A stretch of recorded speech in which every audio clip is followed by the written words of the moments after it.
네, 자본 증가와 감소, 증자와 감자에 대해서 보겠습니다. 신주의 인수인은 회사가 동의하면 그 인수한 주식에 대한 인수가액의 주식에 대한 납입 의무를 부담하잖아요. 주식을 사게 되면 근데 납입 의무와 납입 채무와 회사에 대한 채권을 상기할 수 있습니다. 근데 중요한 내용은 회사가 동의하면이에요. 그러니까 동의가 없는 일방적인 상계는 안 되죠. 동의하면 상계할 수 있다. 자, 그다음 563번.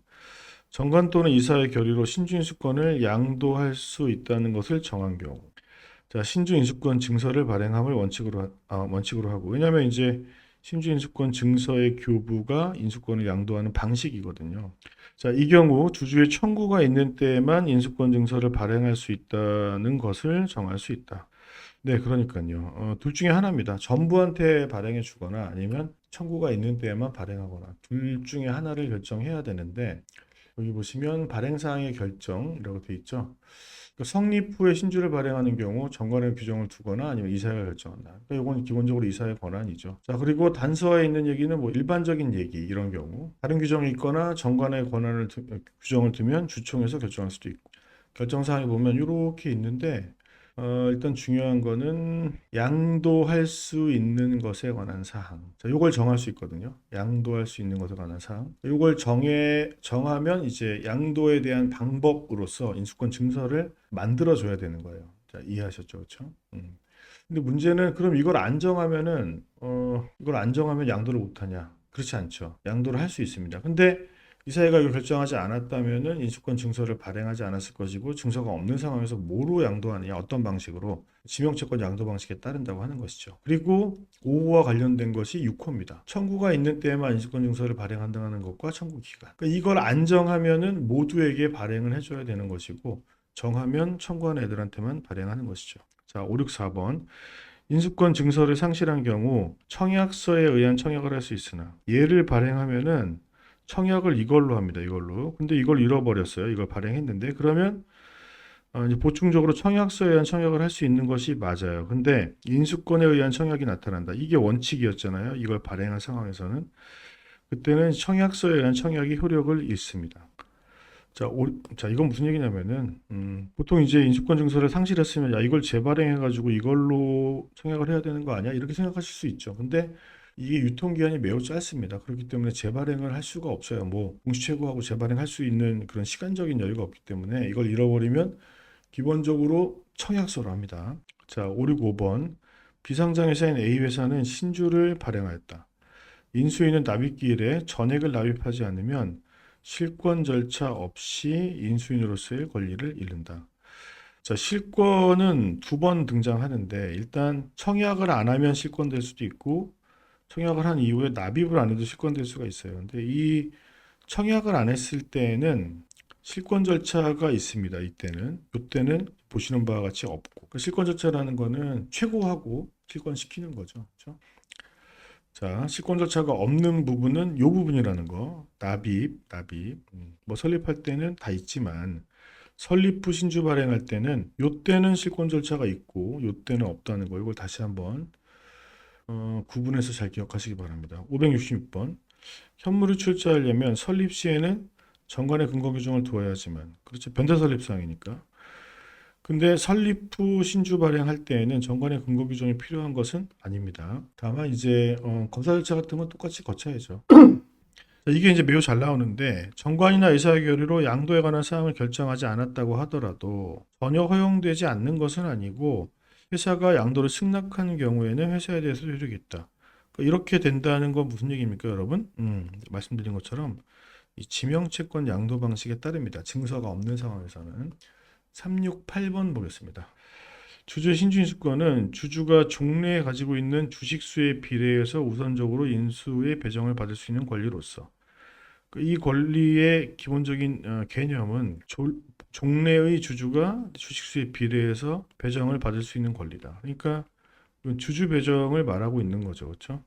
주주의 자격에 기하여 법률상 당연히 인정되는 것이지만 내가 주식을 가지고 있는 상태에서는 추상적으로 이런 권리를 갖고 있는 거죠. 신주로 발행될지 안 발행될지 모르지만 근데 현물 출자자에 대하여 발행하는 신주에 대해서는 일반 주주의 신주 인수권, 그 주주 배정 방식이 아니라 제3자에게 바로 할 수 있느냐는 거예요. 잘 알다시피 여러분들 일반적인 신주 발행에서 제3자에게 배정하려면 정관에 관련 규정이 있어야 되고, 그렇죠?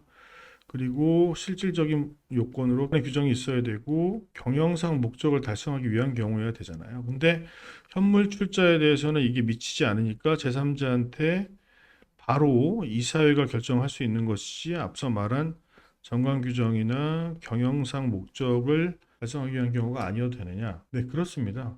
그렇게 보고 있어요, 판례가. 이유는 여기 보시는 바와 같이 이 4호가 있죠. 이사회가 이걸 결정할 수 있다고? 현물 출자를 하는 자의 성명? 그럼 이거는 기존주주 신주인수권이 이거 미치는 범위가 아닌가? 라는 논의가 있었던 거고 판례는 그렇다고 보고 있고 이제 뭐 명문의 규정이 있어서 그렇다는 것도 이유가 되겠지만 보다 근본적인 이유는 이 현물이라고 하는 것의 재산의 개성 때문에 그렇게 된다고 보는 것이죠. 자, 569번 보겠습니다. 신주를 발행함에 있어 신기술의 여기서부터 여기까지 경영상 목적이죠, 이게. 뭐 이건 예시고 예시. 달성하기 필요한 범위 안에서 정관에서 정한 사유가 없더라도 경영권 분쟁이 현실화된 상황에서 지배권 방어라는 목적을 달성하기 위해서 배정하는 것이라면은 신주 인수권을 침해하는 것이고 신주 발행 무효 소송의 원인이 되죠. 물론 여기서 이렇게 바로 이어진다기보다는 신주 발행 무효에 대한 원인이 명문 규정이 없기 때문에 무효 원인은 해석의 영역인데 이걸 해석함에 있어서는 이건 집단적 거래니까 무효 원인을 매우 엄격하게 봐야 될 거거든요. 그 과정에서 주주의 신주 인수권 침해가 여기 들어가느냐를 봐야 되겠죠. 이게 매우 잘 나오죠. 신주 등의 발행에서 주주 배정과 제3자 배정을 구별하는 기준. 그러니까 제3자 배정이라고 특정할 수 있어야 아까 말했던 요건 두 가지요. 정관 규정과 경영상 목적이라고 하는 것이 필요로 해. 이 경우에는 라고 말할 수 있는 것이고 제3자 배정으로 볼 수 없으면 그냥 주주 배정 방식에 따르는 거니까 이사회가 결정하면 되는 거잖아요. 이걸 구별하는 기준은 인수권을 부여받은 주주들이 실제로 인수권을 행사함으로써 배정받았는지 여부, 실제로 얘네가 인수했느냐 이걸로 판단하는 게 아니라 기존 주주들에게 우선적으로 인수할 기회를 부여했는지 여부에 따라서 나뉘는 겁니다. 그래서 기회를 부여한 것은 맞는데 주주들이 아무도 인수를 안 했어요. 그래서 제3자가 전부 인수한다. 이거를 3자 배정의 요건이 필요한 제3자 배정이라고 볼 수 있느냐? 그렇게 보기는 어렵다는 거죠. 에버랜드 전환사채 발행처럼. 자, A 회사는 최대 주주 X가 경영하고 있는데 2대 주주 Y와 경영권 분쟁을 벌이고 있다. 경영권 위협에 대응하기 위해서 주주가 아닌 갑에게 신주를 제3자 배정을 하는 거죠. 주주가 아닌 을에게 전환사채를 발행하기로 결의하였다. 물론 이 전환사채도 본질적으로 사채지만 이렇게 성격이 가깝기 때문에 신주 발행의 법리가 적용이 됩니다. 똑같이. A 회사의 이사회는 신규 사업에 필요한 자금 조달이라고 공시했으나 관계없죠, 이거는. 이거랑 관계없이 실제 목적이 뭔지를 봐야 돼요. 뭐 그런 신규 사업이 실제로 없었고 정관 규정에 따라서 신주를 배정하기 위해서는 경영상 목적을 달성하기 위한 범위 내에서 해야 되는 것이지 이런 규정이 있었지만 실제로는 얘네한테 준 이유가 뭐죠? 경영권 위협에 대응하기 위해서니까 아까 말씀드린 신주 발행 요건, 정관 규정 이건 형식적인 거죠. 그리고 경영상 목적을 달성하기 위한 건 이건 실질적인 거란 말이에요. 이 요건을 충족하지 못했다. 둘 다 충족을 해야 되는데 이걸 충족하지 못했으면은 요거는 기존 주주의 하면 안 되는 건데 한 거니까 기존 주주의 신주 인수권을 침해하는 문제가 되는 거죠. 자, 572번 앞에는 똑같고요. 경영권 분쟁이 현실화된 상황에서 그런 사유가 없는데 그러니까 실질적인 요건을 갖추지 못한 거죠. 지배권 방어라는 목적을 달성하기 위한 것이라면 인수권을 침해하는 것이죠. 맞는 얘기. 주주 배정 방식으로 신주를 발행함에 있어. 그러니까 이제 기회를 부여했겠죠. 그러면 판례의 논리에 따르면 기존 주주가 신주 인수를 포기함에 따라 실권된 실권주를 제3자에게 배정할 경우. 자, 이때는 제3자 배정이 아니에요. 처음에 그렇게 시작하지 않았기 때문에 발행가액이 시가보다 현저하게 낮아 기존 주식의 가치가 희석화. 그러니까 뭐 물이 타진 거죠. 그러니까 가치가 이제 떨어지겠죠. 그렇다고 하더라도 손해를 끼친 것으로 보지 않습니다. 액면가 이상이기만 하면 문제가 없다. 이사들의 임무효과가 없다고 보는 것이 판례의 태도가 되겠습니다. 574번 앞에는 똑같고요. 경영권 분쟁이 현실화된 상황, 지배권 방어라는 목적으로 신주를 발행하려는 경우 신주 발행 전, 그 신주가 발행되는 효과가 발생되기 전이라면은 이 신주 발행으로 Y가 불이익을 받을 염려, 주주가 불이익을 받을 염려가 있을 때 사전적인 권리 구제 수단으로서 신주 발행 유지 청구를 할 수가 있고, 요거는 앞에서 우리가 봤죠? 유효평 유지 청구권과는 다르게 단독 주주권이라는 거. 자, 575번. 신주 발행의 효력이 발생하기 전. 자, 효력 발생은 언제죠, 여러분? 일반적이라면 보통의 신주는 납입 기일의 2길입니다. 2길 다음 날부터요. 그러니까 납입 기일까지는 아직 효력이 발생하지 않았으니까 발생하기 전이라면 발행의 위법, 불공정으로 말미암아 주주 자신이 불이익을 받을 염려. 이걸 이제 회사의 불이익이라고 말하면 곤란합니다. 주주는 회사의 손해 여부를 불문하고, 그러니까 이거 관계없지. 내가 피해를 받느냐가 중요한 거니까 신주 발행 유지 청구권을 행사할 수 있다. 효력 발생 전의 판단 기준, 이걸 잘 기억해 두세요. 자, 576번.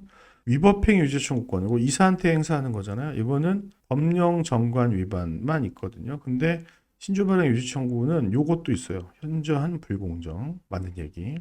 자, 얘도 매우 중요한데 현물 출자하는 경우 설립할 때랑 똑같이 검사 절차가 있는데 검사인 선임 청구에 대해서 뭐 조사하고 보고서를 심사하도록 법원이 되어 있으나 이런 절차를 안 거쳤다. 요거는 신주 발행 무효까지는 아니라고 봅니다. 판례의 태도예요. 그러니까 이만큼 엄격하게 보는 거예요. 기존 주주의 인수권 침해가 이렇게 엄격하게 보는 상황에서도 신주 발행 무효의 원인이 되느냐는 이게 되게 중요한 논점이 되겠죠. 자, 신주의 발행으로 주주의 지배력이 약화되고 그 주주가 대표이사에게 적정한 대금을 받고 양도하는 것이 어려워졌다고 하더라도 이것을 가지고 현저하게 불공정한 발행이고 무효라고 보기는 어렵다. 자, 무효 사유 해석에 대한 이제 판례의 태도입니다. 근데 지배주주의 변경이나 지배력 약화를 초래하는 기존 주주의 신주 인수권 침해는 원인이 된다는 거 기억하셔야 됩니다. 자, 무효의 사유가 있다면 6개월 제소 기간이죠. 그리고 피고는 회사입니다. 회사를 상대로 무효 소송을 제기할 수 있다. 맞는 얘기. 자, 6개월 기간의 의미에 대해서도 이 시험 문제가 굉장히 잘 나오는데 6월 10일에 한 액면금 5,000원의 보통 주식 만주에 대한 무효로 한다라는 취지의 소를 11월 10일에 제기했다. 6월 10일, 6개월 경과하지 않았죠. 근데 1월 8일, 15년 1월 8일이면 6개월이 경과했단 말이에요. 그때 새로운 무효 사유를 추가하여 주장할 수 없습니다. 6개월 경과한 후에는 새로운 사유를 추가할 수 없어. 이유는 뭐냐면 이 6개월이 무효를 주장할 수 있는 기간이거든요. 그러니까 6개월이 지나서 무효를 주장할 수 없다는 취지나 6개월이 경과해서 새로운 무효 사유를 추가할 수 없다는 거나 똑같은 취지입니다. 자, 신주 발행 무효 소송 계속 중 원고 적격의 근거가 되는 주식이 양도된 경우 양수인이 제소기간 도과 후 6개월 지나서죠.